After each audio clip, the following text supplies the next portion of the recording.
Halo teman-teman, selamat datang di video pembelajaran kita. Kali ini kita akan membahas klasifikasi makhluk hidup.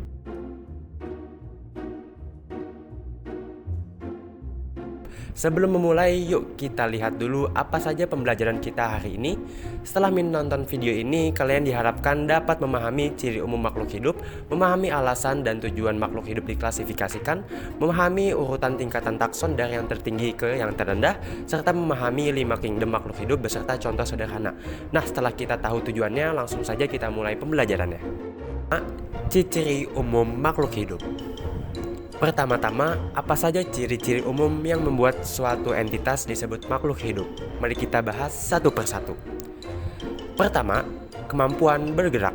Makhluk hidup bisa bergerak, baik dengan gerakan yang terlihat seperti hewan berlari, maupun dengan gerakan yang lebih halus seperti tumbuhan bergerak, merunduk, atau memanjang menuju cahaya matahari.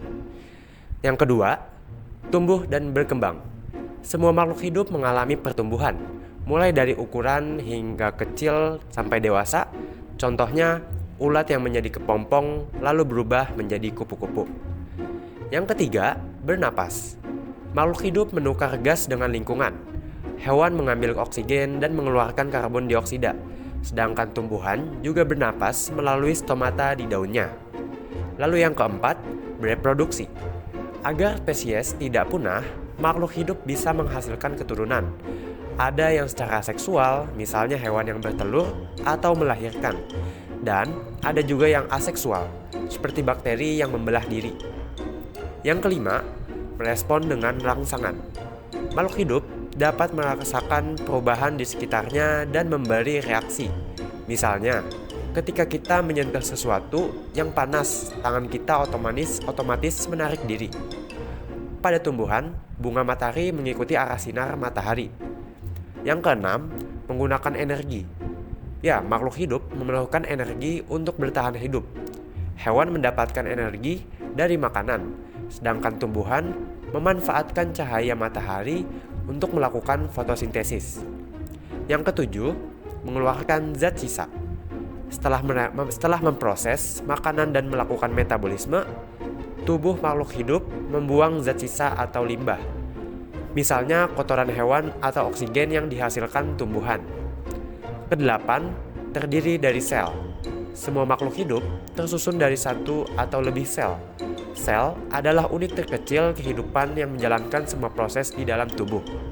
Kalau semua ciri di atas sudah terpenuhi, maka entitas tersebut dapat dikatakan sebagai makhluk hidup. Oke, lanjut kita ke bagian berikutnya. Kedua, mengapa makhluk hidup dikelompokkan?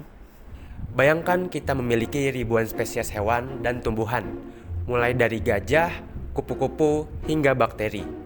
Tanpa sistem pengelompokan, kita akan kebingungan mempelajarinya.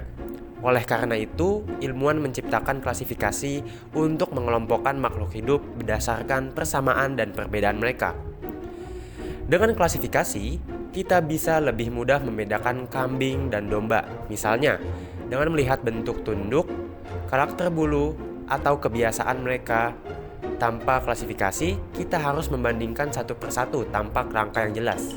Selain itu, klasifikasi juga memungkinkan informasi mengenai setiap makhluk hidup terorganisir dalam tingkatan taksonomi, sehingga data menjadi terstruktur dan memudahkan pencarian serta penelitian. Selanjutnya kita akan melihat bagaimana tingkatan taksonomi itu dapat tersusun. Ketiga, taksonomi. Taksonomi adalah susunan tingkatan atau hierarki yang digunakan untuk mengelompokkan makhluk hidup. Urutan dari yang tertinggi ke yang terendah adalah kingdom, phylum atau divisio, kelas, ordo, family, genus, dan spesies. Pada tingkatan tertinggi yaitu kingdom, ilmuwan modern biasanya mengenal 5 kingdom: Monera, Protista, Fungi, Plantae, dan Animalia. Di bawah kingdom, ada phylum untuk hewan atau divisio untuk tumbuhan. Contohnya, pada hewan kita memiliki phylum Chordata yang mencakup semua hewan berstruktur tulang belakang. Pada tumbuhan kita menyebut divisio, misal divisio Acnolipita untuk tumbuhan berbunga. Selanjutnya, turun satu tingkat ke kelas. Misalnya, dalam phylum Chordata ada kelas Mammalia, yaitu hewan menyusui, kelas Aves untuk burung, dan kelas Reptila untuk reptil. Setelah kelas, kita punya ordo dalam kelas mamalia.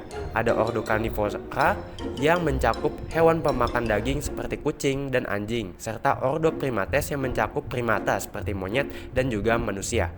Di bawah ordo ada famili. Contohnya dalam ordo Carnivora terdapat famili Felidae alias keluarga kucing dan famili Cidae alias keluarga anjing.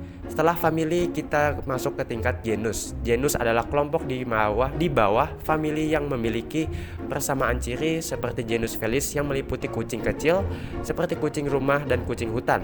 Terakhir kita punya sampai pada tingkat spesies yang merupakan unit taksonomi terkecil. Artinya sekelompok organisme yang bisa kawin antar sesamanya dan menghasilkan keturunan yang subur. Contohnya Felis catus adalah nama ilmiah untuk kucing rumah. Jadi, kalau kita lihat contoh kucing rumah, susunannya adalah Animalia, Chordata, Mammalia, Carnivora, Felidae, Felis, atau lalu Feliciatus. Sedangkan harimau memiliki urutan yang sama seperti famili tetapi berbeda di genus spesies Panthera yang lainnya.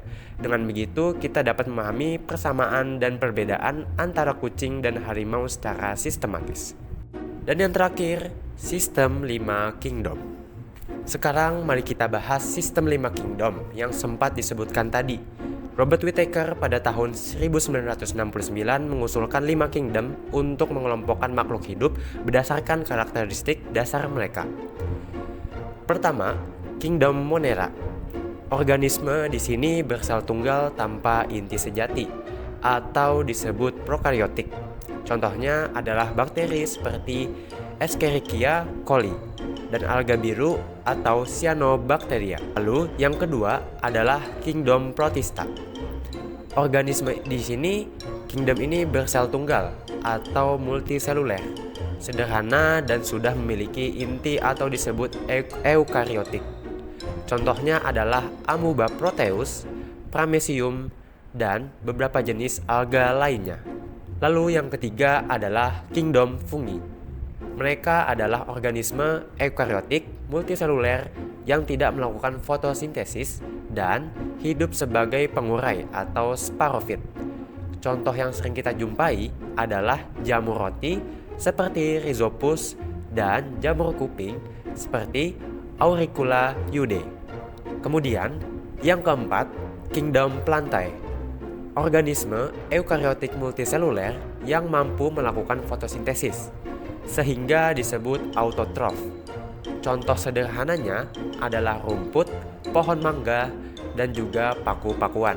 Lalu yang kelima, kingdom Animalia. Ini mencakup semua hewan, yaitu organisme eukariotik multiseluler yang kebanyakan dapat bergerak aktif dan juga bersifat heterotrof. Contohnya mulai dari cacing, lalat, anjing, kucing, hingga manusia. 4 kingdom, pertama Monera, Protista, Fungi, dan Plantae, sehingga sering kita temukan lewat mikroskop atau di alam sekitar. Sedangkan Animalia mencakup semua makhluk hidup yang kita lihat saat bergerak aktif. Sekian materi kita tentang klasifikasi makhluk hidup. Yuk kita ulang kembali poin-poin pentingnya. Pertama, makhluk hidup punya ciri-ciri khas seperti kemampuan bergerak, tumbuh, bernapas, bereproduksi, merespon rangsangan, menggunakan energi, mengeluarkan zat sisa, dan tersusun dari sel. Lalu yang kedua, kita mengelompokkan makhluk hidup supaya lebih mudah mempelajari, mengidentifikasi, dan juga menelusuri kekerabatan evolusinya.